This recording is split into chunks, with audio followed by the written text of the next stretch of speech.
ことで今回は2月に行ったベトナム旅行の Vlog になります。ここからね何回か続いていくんですけれども、よかったらねベトナムに興味のある方、行ってみたいなと思ってる方の参考になればと思います。ということで今回私たちは羽田からねベトジェットを使って深夜便でね、ホーチミンにまず行きました。ホーチミンで2泊エアビーを取って、そこからね次の都市ダナンへまたフライトします。まずベトジェットについてなんですけど、ベトジェットね LCC お安い、何にもついてないね航空会社さんになります。でね、深夜便が多いので羽田からだとね、私は深夜2時発のベトジェットに乗って行きました。カウンターがね1時間半前にならないと開かないということで、2時間前ぐらいには着いたので、もう30分ぐらいはね開かない状態ですごい行列待っていました。持ち込み荷物のウェイトのすごく厳しいね7キロまでっていうねルールがあるので、本当にねそれを本当に最小の荷物ぐらいしか入らないんですよね女子荷物多い。そうなのでそれはね、気をつけて行かれた方がいいと思います。あと本当にね座席が狭いので、私的には最初に座席指定ちょっといい、前の方のね席を取る、もしくは足が前空いている非常口のある席とかをね最初に取って行った方がいいかなと思います。羽田の時はね、オンライン羽田の前にねオンラインチェックインができなかったので座席指定できなかったんですよね。で後々からベトジェットさんにね何回かその後乗る機会があったので、それでちょっと知恵を入れたので、それはおいおいねまたお知らせしたいと思いますが、最初にね乗る時追加料金でちょっと座席の広いところを取った方がいいかなと思います。ベトナムまでがやっぱり6時間ぐらいかかりますので、日本からだとねやっぱ6時間座席だとね、男の人はちょっときついんじゃないかなと思います。あとね本当にねついていろいろあったんですけど、まずねなぜかアンソニーが買っていた eSIM がもう全然使えなくて、全然アクセスできなかったんですよね。で使えず、もう大パニック、繋がらないもんはしょうがないので、空港のね Wi-Fi を使ってファストトラック、入国審査の、ファストパスみたいなそういうのを申し込んでいたので、それのね係の人が私たちのことをね探してるんですよでその人たちと連絡を取って、そのねカウンターの方に案内してもらわなきゃいけないので、まずそれでねちょっとパニクりました。幸いね空港の Wi-Fi を使えたので、それでねなんとか連絡が取れて、ファストパスで早くね入国審査をしてもらいました。ホーチミンはねすっごい入国審査に時間がかかることで有名らしいので、本当にねそれはね取っといた方がねいいかなと思います。アメリカドルで45ドルぐらい、1人ね50ドル弱ぐらいでそのファストトラック買えますので、それした方がね、2時間ぐらいは節約になるかなと思います。とりあえずねそれはどうにかクリアしたんですけど、携帯が使えないってことは、タクシーとかもね呼べないし、あとはそのエアビー取ってたんですけど、エアビーのホストさんとかもね連絡がつけづらいということで、どうしようかなっていう、もう本当にね積んだ状態に一回なりまして、空港でねまずこの積んだ人の様子、こんな感じでね途方に暮れてたんですけど、とりあえずねエアビーの近くまで行こうということで、エアビーの近くまで行って、一番ね最短距離にあるカフェに入って、そこで時間を潰しながらそこの Wi-Fi をね使わせてもらって、でそれでホストさんに連絡が取れました。そうホストさんにね連絡を取るのにやっぱりカフェの Wi-Fi 使わせてもらったのはね本当に良かったと思います。ベトナムはね結構どこでも Wi-Fi、 そういうねフリー Wi-Fi を使える状態、カフェとかでね使わせてもらえる状態にありますので、できない人はそういう風にしてみたらいいかなと思います。とりあえずね12時まで入れないということだったので、部屋がねあくまでそこでちょっとカフェでね落ち着いてでゆっくりさせてもらいました。本当にね超ロコのカフェに入ったんですけど、そのねロコのカフェのコーヒーがまず最初のベトナムコーヒーだったんですね。マジうまかったその後ベトナムコーヒーの美味しさっていうのをね、その時は初めてのコーヒーだったので、これがまさかベストになるとは本当に思ってなかったんですけど、アイスコーヒーがマスト、もうブラックで頼んだけど、もうなぜかね、お砂糖がすごい入っていてすごい甘かったんですよ。だけどなんかアイスがぎっしりにこう濃いコーヒーを入れて、それをねかき混ぜながらゆっくりと溶かして飲むっていうね、それがね本当に美味しかった。なんかねベトナムコーヒーってすごいアーモンドっぽいっていうかね、チョコレートっぽいそういう感じの濃さがあって、ココアとコーヒーの中間みたいな、それをねすっごい濃くて泡立ててるんですね。いつまで経っても濃厚な感じで飲めました。本当にねそれが一番本当にベストコーヒーで、そこでね出会ったお兄さんがすごい優しくてね、で英語もできたので結構堪能だったんですよ。で SIM が使えないこととか相談したら、じゃあもう町の携帯屋に行って SIM を買えといろいろね教えてもらいました。で結局ねeSIM 買ったところの同じ携帯屋さん、日本でいうとドコモとか、あとはソフトバンクみたいな感じのね大手の携帯屋さんだったんですけど、そこに行ってねまず買いました。1ヶ月の契約で1日8ギガとかもう考えなくてもいいぐらい使えちゃう SIM で11ドルぐらいかな。なので、日本円でいうと1500円しないぐらいだったんですよ。使えなかったね eSIM、3日で10ドルぐらいだったので、現地で買った方が多分いいと思います。で確実にねそのお姉さんが全部操作してくれて、セットアップも全部やってくれたので本当にね助かりました。私たち2週間ぐらいね滞在したので、もうね現地で電話についてとかね Wi-Fi について全くね問題にならなくなって、すごく便利に生活できました。空港に行くと本当にね SIM 屋さんがねザーって並んでるんですよ。でそこで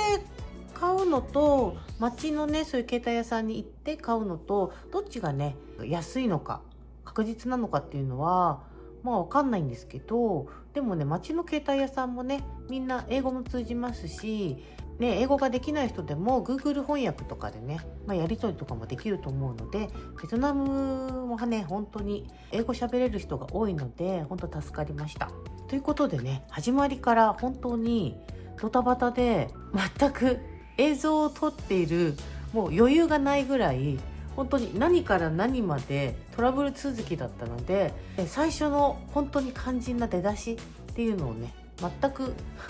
映像撮れてないんですけど、とりあえずね、宿に着いたところからぜひお楽しみください。それではどうぞ。いろいろありましたが、とりあえず宿に向かっております。今回はホーチミン市内ディストリクト1にあるお部屋に2泊します。謎に螺旋階段の上にある一応ペントハウスのお部屋になります。はい、こちらねちょっと古い建物ではあるんですけれども、中のインテリアとかもねかわいいアンティーク調のお部屋になってます。荷物はねホストさんが事前に運んでくださっていたので助かりました。バスルームも広くて、このバスルームの写真が可愛くてここに決めたって感じです。さてバルコニーもあるので見てみましょう。はい、バルコニーです。すごい下町感ですけれども、植木がねたくさん並んでてちょっとジャングルっぽくなっております。ディストリクト1の住宅街のど真ん中なので雑然としてますけれども、夜は夜景がとても綺麗でした。とりあえずねお兄さんに教えてもらった携帯屋さんに行って SIM を買ってきたので、落ち着いてお昼を食べに出かけました。ベトナム名物とも言っていいこの交通量の多さ、すごいんですよ。 YouTube とかでね事前に分かってはいたんですけれども、現実はね想像をはるかに超えてました。特にホーチミン市内ということでね、中心地なのでバイクに加えて車も多いから本当にカオスです。さすがに信号のあるね交差点が多かったんですけど、ない場所もまだ多くて一生渡れないんじゃないかってね思いました。もちろんね独自の交通ルールがあるとは思うんですけど、この交通量でね事故が起きてないっていうのがすごい。ベトナムのね街並み、すごくね細い迷路みたいな道が多くて、お散歩するにはねとっても楽しいんですよね。こんなね歩行者専用みたいなところでもバイクがね普通に入ってくるんですよ。すごいよね。細い道をすごい勢いでバイク走ってました。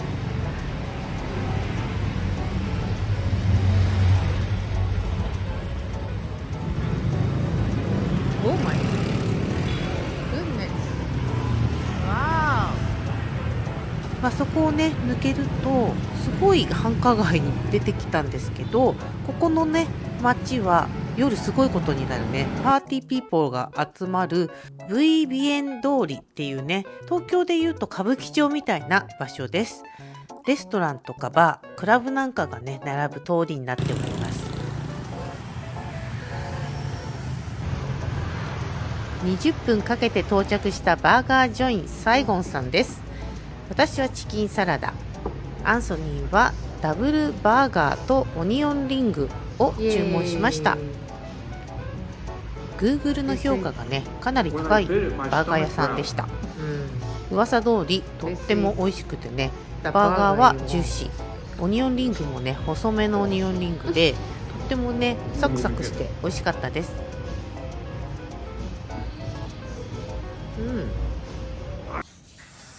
おはようございます。今日は今ね6時半ぐらいで、これからベトナムの朝ごはんを食べに行きたいと思います。ベトナムの朝ごはんすごい楽し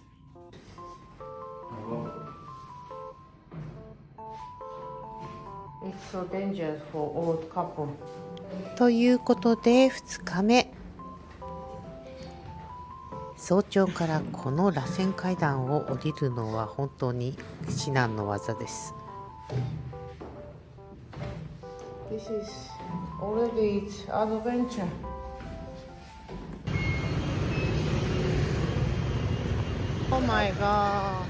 早朝ですが街に人があふれています。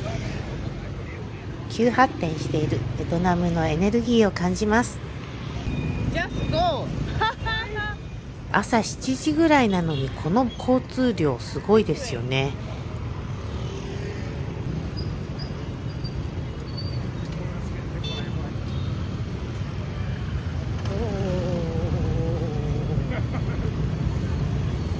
歩道いっぱい、所狭しと野菜とか卵を売る人たちでいっぱいです。朝市の場所なんでしょうかね。歩道が歩道の役に立ってないんですよね。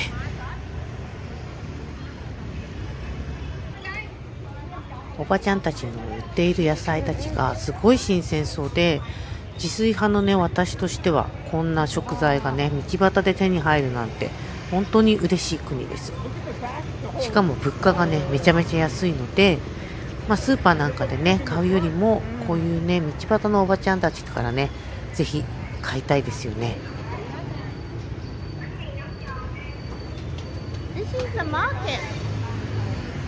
そんなおばちゃんたちの合間に私たちのね目指していた朝食のお店がありました。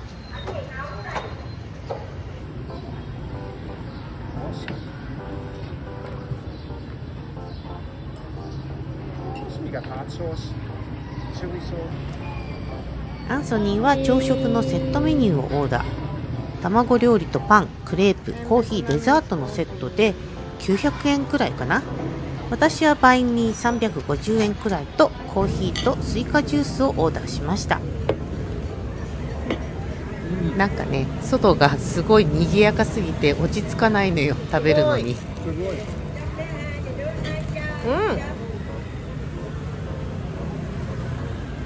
スクランブルエッグのバインミーで朝食メニューって感じの軽さでね、大きく見えるけどペロッと食べちゃいました。安定のベトナムコーヒーと、私はね毎回スイカジュースをオーダーします。道端で売っているココナッツジュース屋さん、気になりすぎて買ってみました。2個を1杯分で150円ぐらいです。朝食あと1回出直して昼間からね市内観光に出かけました。こちらね古い市場なんですけど、こちらではねなんかベトナム衣装を着て撮影している観光客の人がたくさんいました。浅草とかでもねよくあるやつですよね。すごいね可愛いなと思って次やってみたいと思いました。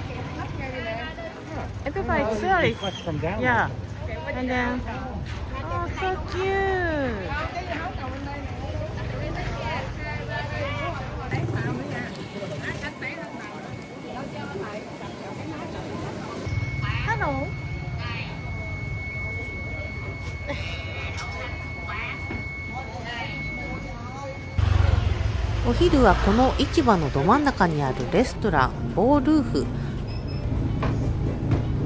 落ち着いた店内を抜けて上に行くと2階はねルーフトップのような感じになっております。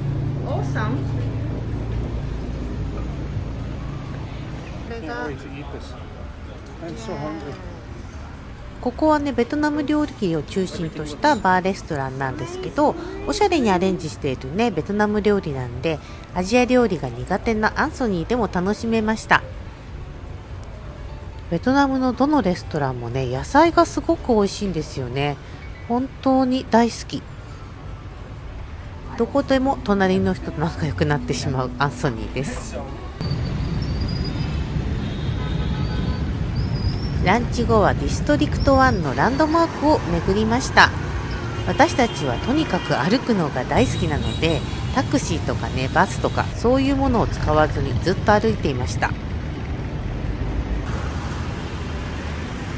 こちらのビテクスコタワーはベトナム一の高層ビルで、その49階からの眺めが最高っていうことでねチケットを買って行ってみました。入場料は1500円ぐらいかな。オンラインで予約すると安く買えるようです。49階なんでねすごい高いんですけど、行くまでにね耳がキュンってなっちゃうやつですね。Thank you. Oh my god, so bright. まあすごい人ですよね。みんな旅行客です。It's kind of like a Empire State Building, right? It's so wow.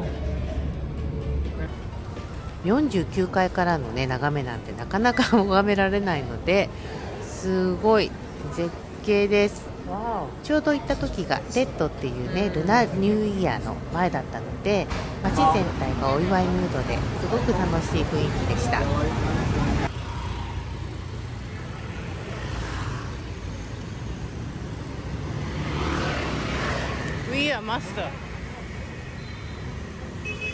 もう2日目にもなるとね信号のない道を渡るのも慣れてきました。ベトナムの街はすごいカフェが多くて、やっぱりコーヒーの街だなと思いました。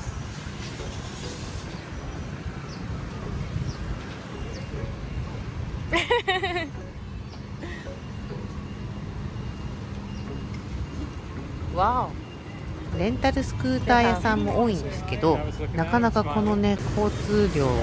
乗りこなせるとは思いません。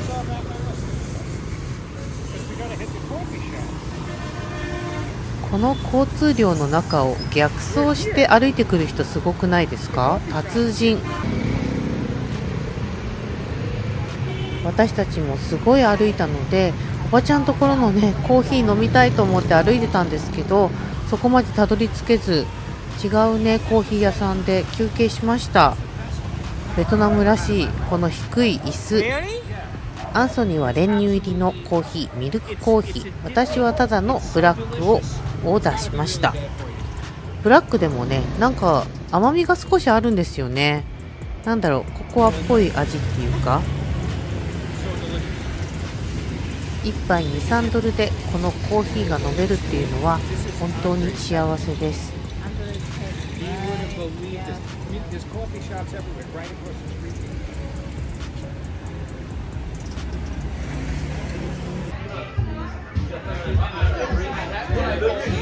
夜はエアビーのすぐ近くにあるルーフトップバーバハマママでディナーです。ちょうどサンセット時だったのでほぼ満席。仕方ないのでカウンター席に座らせてもらいました。時間帯によっては予約が必要だと思います。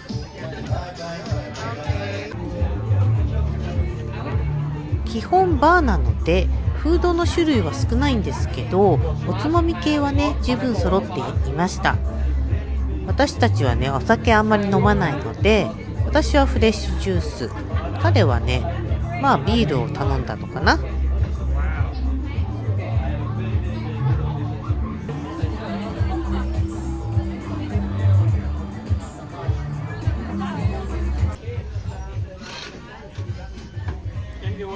パイナップルジュースとサラダ。アンソニーはバーガーを注文。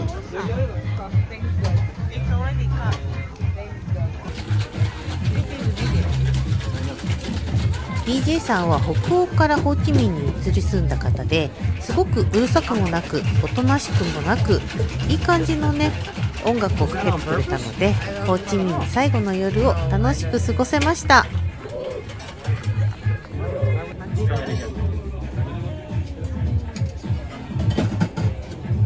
明日朝8時にチェックアウトして空港へ向かいます。